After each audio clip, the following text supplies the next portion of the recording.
Hello, this is Cynthia from the library. Today we're going to be discussing searching within the library databases, specifically within the database MasterFile Premier. Now, you will remember from our previous conversations the amount of information that we were finding online. So you may be asking yourself, with all of the information available to you through a Google search, why would you come to the library database? There are a few reasons, but the two main ones are that the information within the databases are subscription-based. So these are going to be newspapers and magazines that you could not find for free online. Second, the librarians have chosen these sources specifically for students, so you don't need to worry as much about evaluating.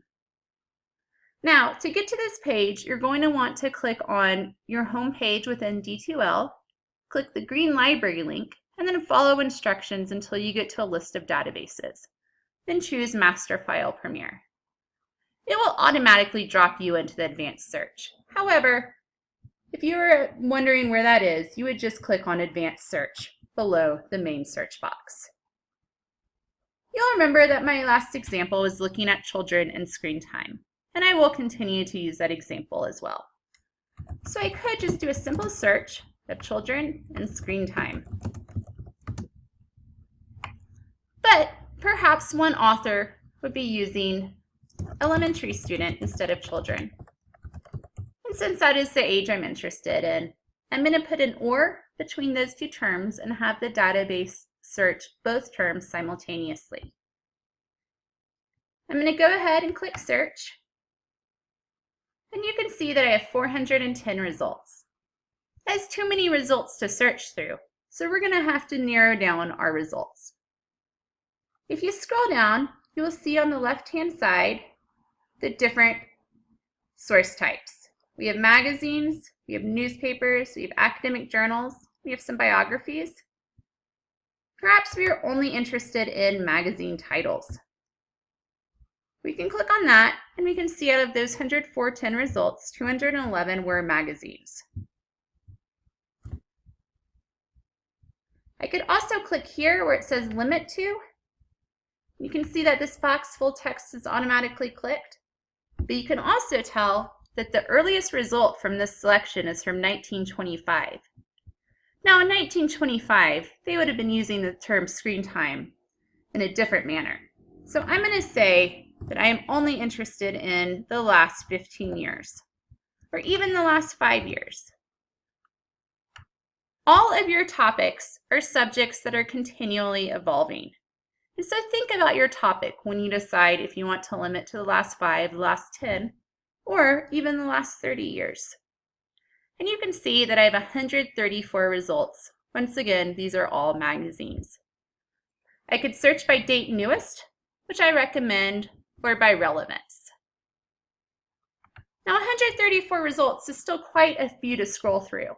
So one thing I can do is go up here, and where it says select a field, I can limit it to the title of the article. Now, if the term screen time is in the title of an article, it is a pretty good bet that this will be a specific or very specific to that subject. And you can see that the different source types, once I did that, I'm going to have to re-click this. I have 2 newspaper articles and 23 magazines. And for this example, we're going to go ahead and limit to magazines once again. Now I can scroll down out of these 23 results and see which title jumps out at me. Parents, calm down about infant screen time. Screen time can mess with the body's clock. Children, teens, and screen time. Screen time, most U.S. teens overindulge. Once again, because I put children or elementary, this article is using children and teenagers. But that's okay. Perhaps that's something I would be interested in as well. I can scroll down, and here is the article itself. Sometimes the database gives you the ability to listen to the article. If you learn best in that manner, go ahead and click the play button to listen and then read the article. Now, if I scroll up, I will see the author, the source, and the abstract or summary of the article. Make sure that you read the abstract or summary first. I can also click here for the full text. Over on the right side, you'll see a few different options. You can print, you can email the article to yourself, you can save to an external device, and the database will also give you your citation. One thing you never want to do is save this link by copying and then pasting it. Those are not stable links, so you may lose your source if you do that. However, if you click on where it says permalink, you will have a permanent link that you could copy and paste. When you click on Cite, you'll see the different citation styles. Now, do be cautious about using these. Oftentimes, elements will be out of order or the punctuation will be off.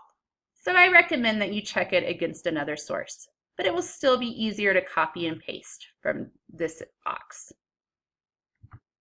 Always make sure you're saving your work. I like to email myself.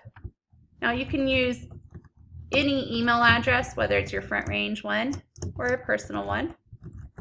Now the database will send me a permanent link. If I choose a citation format, they will send me my reference, and they will send me an attachment with the article itself. Often, your first search will not give you the results that you need. So you're many times going to go back up and be refining your searches, maybe looking up television, and perhaps that article I found sparked a thought, and I realized that I am most interested in teenagers or adolescents and television. So play around, try different search terms, try different words, and see what information you can find. Once again, if you have any questions, make sure and ask your local librarian.